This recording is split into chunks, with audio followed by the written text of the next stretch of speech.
성도 여러분, 3일 동안 평안하셨습니까? 우리가 수요 예배 때마다 제가 이렇게 인사드렸었는데 기억하시는지 모르겠습니다. 지난 3일 동안 주님의 은혜 안에서 평안하셨기를 바라고요. 오늘이 바로 수요일입니다. 우리 수요 신앙 강좌 3기를 시작하는 날이거든요. 제목은 예배 리부트, 다시 예배를 시작하다, 이 제목이고요. 오늘은 특별히 1강으로 예배 그 시작에 서다, 굉장히 감성적인 제목인데, 이 제목으로 우리 김종현 목사님께서 강의해 주시겠습니다. 장소가 본당이 아니고 소친교실이다라는 점을 기억해 주시기 바랍니다. 장소가 왜 자꾸 바뀌느냐, 이런 질문을 하실 수도 있는데요.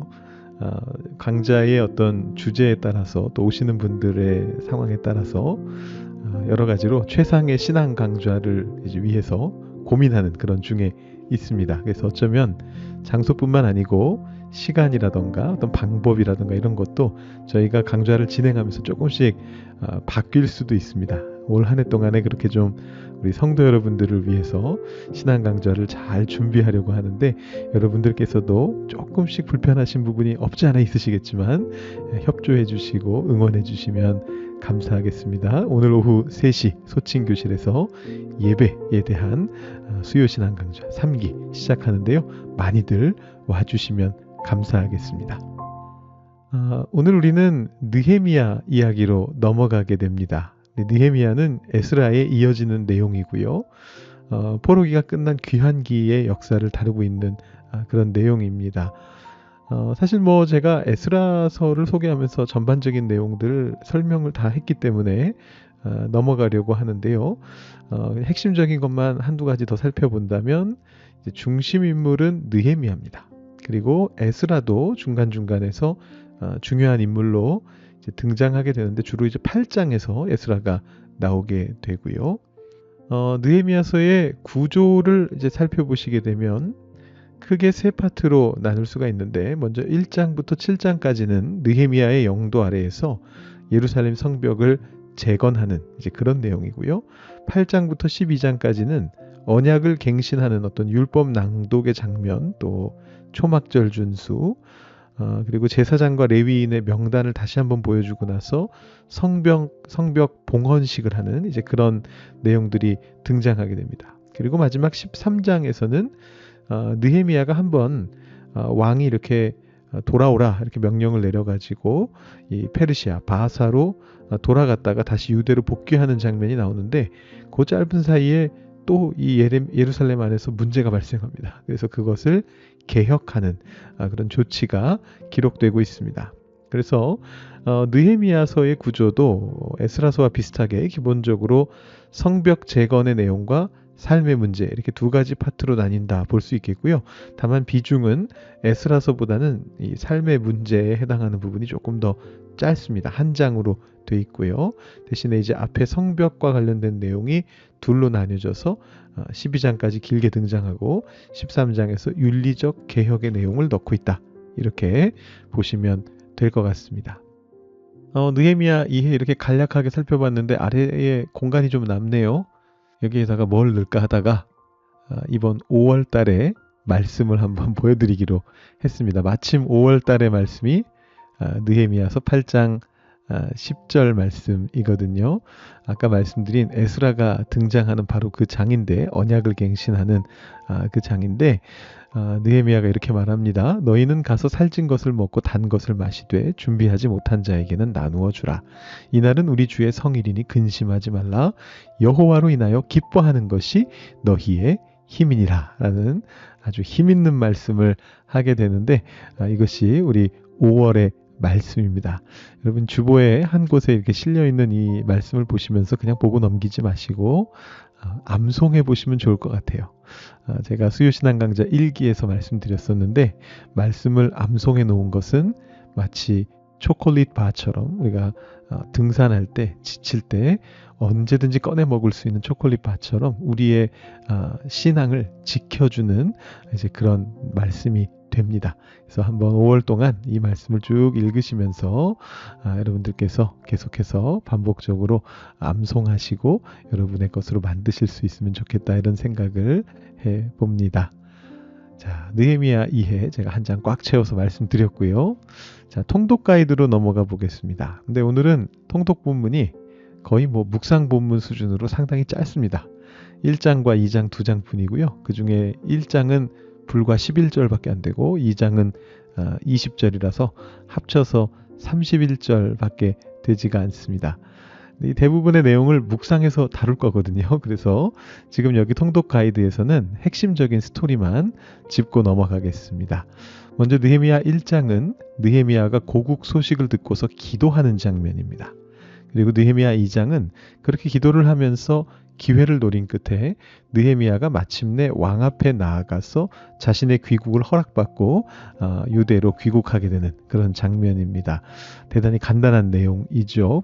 그래서 이 두 장은 전체적으로 느헤미야의 도입부다라고 말할 수 있고요. 2장 끝부분에서는 이제부터 느헤미야가 할 일에 대한 계관도 소개가 되고 있습니다.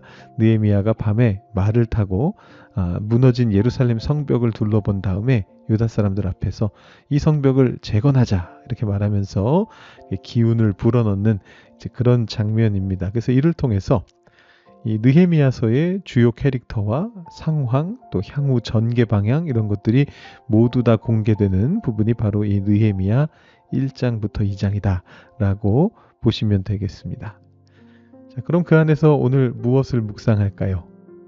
오늘 우리가 묵상할 본문은 느헤미야 1장에 나오는 기도입니다. 4절부터 11절 말씀인데 제가 한번 먼저 봉독해 드리겠습니다. 내가 이 말을 듣고 앉아서 울고 수일 동안 슬퍼하며 하늘의 하나님 앞에 금식하며 기도하여 이르되, 하늘의 하나님 여호와 크고 두려우신 하나님이여, 주를 사랑하고 주의 계명을 지키는 자에게 언약을 지키시며 긍휼을 베푸시는 주여 간구하나이다. 이제 종이 주의 종들인 이스라엘 자손을 위하여 주야로 기도하오며 우리 이스라엘 자손이 주께 범죄한 자들을 자복하오니 주는 귀를 기울이시며 눈을 여시사 종의 기도를 들으시옵소서. 나와 내 아버지의 집이 범죄하여 주를 향하여 크게 악을 행하여 주께서 주의 종 모세에게 명령하신 계명과 율례와 규례를 지키지 아니하였나이다.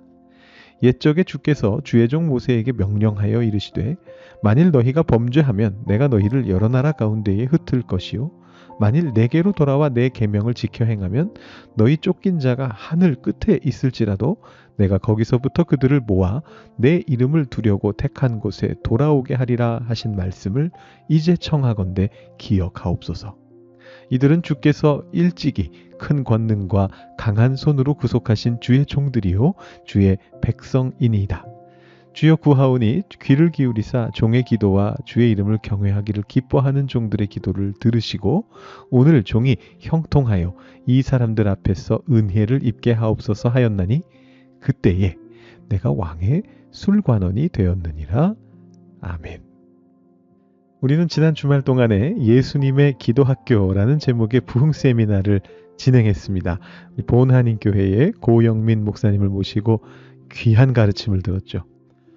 고 목사님께서 토요일 마지막 시간에 기도의 구체적인 방법 중에 몇 가지를 소개해 주셨는데 기억하시나요? 화살 기도와 예수 기도였습니다. 그때 목사님께서 느헤미야도 인용하셨거든요. 이건 잘 기억 안 나시죠? 화살 기도를 언급하시면서 느헤미야 2장 말씀을 인용하셨는데요. 우리가 이걸 이제부터 한번 살펴보도록 하겠습니다.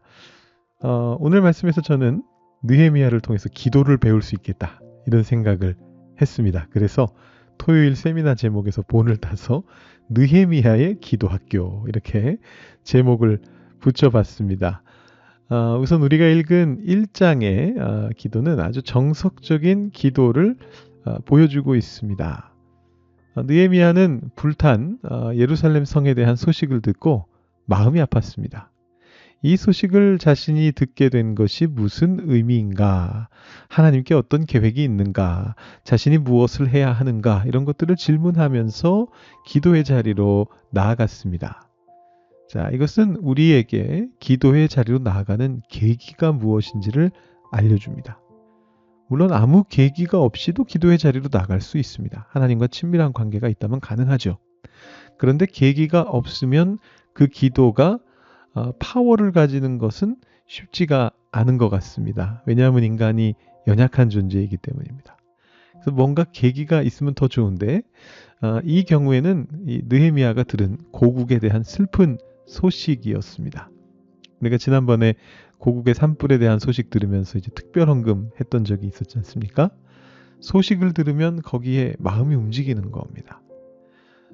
기도를 위해 계기가 필요하다라는 것이 이 말씀으로부터 우리가 찾아내는 기도의 원리 중에 하나면서 동시에 이 말씀은 우리가 평상시에 어떤 이야기를 들을 때 어떤 마음으로 들어야 하는가 이것도 알려줍니다.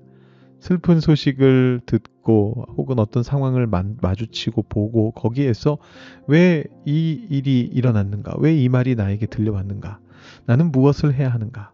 이 질문을 하지 않는다면 이것은 기도로 연결될 수가 없습니다. 그냥 슬픈 소식으로 지나갈 뿐입니다. 잠시 마음 쓰고 끝인 겁니다. 그러나 느헤미야는 그렇게 하지 않았죠. 그는 수일 동안 울며 슬퍼하며 금식하고 기도했다. 이렇게 적혀 있습니다. 자, 그 후에 느헤미야가 이렇게 기도합니다. 하늘의 하나님 여호와여, 크고 두려우신 하나님이여. 찬양하고 감사하는 기도로 시작하는 것입니다. 여러분 이 내용을 어디서도 보셨습니까? 바로 예수님의 기도학교에서도 보셨던 기억이 나실 거예요. 찬양하고 감사하는 기도가 많았으면 좋겠다라고 고 목사님 말씀하셨는데 느헤미야도 바로 이 기도로 시작을 합니다. 그리고 이어지는 기도는 회개의 기도입니다. 범죄함을 자복합니다. 고 목사님 말씀하실 때 예수님의 기도에 없는 게 있습니다 말씀하시면서 이 회개가 없다 말씀하셨거든요. 왜냐하면 예수님은 죄가 없으신 분이시기에 그러나 우리는 죄인이고 죄를 고백하는 회개가 필요합니다. 느헤미야도 마찬가지였죠. 그래서 느헤미야가 회개 기도를 하면서 하나님의 시선을 끌고 있는 그런 장면으로 기도가 연결되고요. 자, 그 다음에 8절과 9절을 보시면 어떤 내용으로 넘어가느냐 하면 바로 하나님 앞에 청원하는 내용이 나오게 됩니다. 근데 이 청원의 근거가 중요합니다. 그냥 내가 원하는 것을 달라 이것이 아니고요. 하나님의 자기 계시의 근거에서 이 기도를 하게 되는 것입니다. 지금 느헤미야도 보면 옛적에 주님께서 모세에게 명령하셨을 때 이렇게 말씀하지 않으셨습니까? 이 말씀을 제발 기억해 주십시오. 이렇게 청원을 합니다. 성경 말씀을 토대로 그 말씀을 이루어 달라 하나님께 이렇게 간구하고 있는 것이고요. 그 간구가 힘이 있죠. 그리고 마지막 10절에서 11절에 보시면 이제 마무리가 되는데 기도가 마무리가 되는데 그 마무리는 이런 청원을 이루기 위해서 결국은 하나님의 은혜를 구하면서 마무리가 되는 것입니다. 그리고 그 결과로 느헤미야가 왕의 술관원이 되었습니다. 자, 기도하지 않았더라도 그가 왕의 술관원이라고 하는 어떤 왕과 친밀한 그 자리까지 나아가는 그 지위를 얻게 되었을지 모르겠습니다. 그러나 이 기도를 하고서 그 지위를 얻게 되었기 때문에 그 의미가 완전히 달라지게 됩니다. 고 목사님께서 주일 설교 때 인용하셨던 윌리엄 템플 대주교의 말이 있지 않습니까? 기도할 때에 우연이 일어나게 된다. 그러나 기도하지 않으면 그 우연도 일어나지 않는다. 이 기도 때문에 이 지위를 얻었다라는 것이 단순히 느헤미야의 인생이 성공 가도를 달리게 되었음을 의미하지 않게 되었다는 것입니다. 그 이상의 가치가 거기에 부여되었다는 겁니다. 그것은 하나님의 일을 이루기 위한 과정의 일부가 되었습니다. 여러분 우리가 지금 직분자 선거를 진행 중에 있는데요. 이 교회의 직분이라고 하는 것은 신앙생활의 성공을 가리키는 어떤 트로피가 아닙니다. 교회의 직분을 받는다라고 하는 것은 교회 공동체를 향하시는 하나님의 뜻을 더욱더 책임 있는 자리에서 감당하게 되는 하나님의 일의 과정 속으로 들어가게 되는 것을 의미합니다. 그렇기 때문에 이 자리를 위해서 기도가 너무나 절실히 요구됩니다. 이 공동체를 향하신 하나님의 뜻이 무엇입니까? 그 안에서 나의 역할은 무엇입니까? 이 질문을 기도 속에서 하지 않으면 직분을 얻는 것은 그저 무의미한 성공에 불과하게 된다라는 것입니다. 우리가 느헤미야 1장의 기도를 통해서 기도의 정석을 다시 한번 확인하게 됩니다. 기도의 계기와 기도의 방향과 기도의 방법과 그 기도의 결과까지 모든 것이 완벽하게 모범을 보이고 있습니다. 우리가 배워야 할 기도인 것이죠. 자, 그리고 이어지는 2장에서 느헤미야는 우리가 토요일에 배웠던 화살 기도의 한 전형을 보여주고 있습니다. 4절 말씀인데요.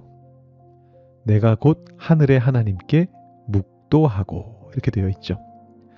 짧은 기도로서 자신의 삶의 현장 속에서 하나님의 역사하심을 만나는 그런 방법입니다.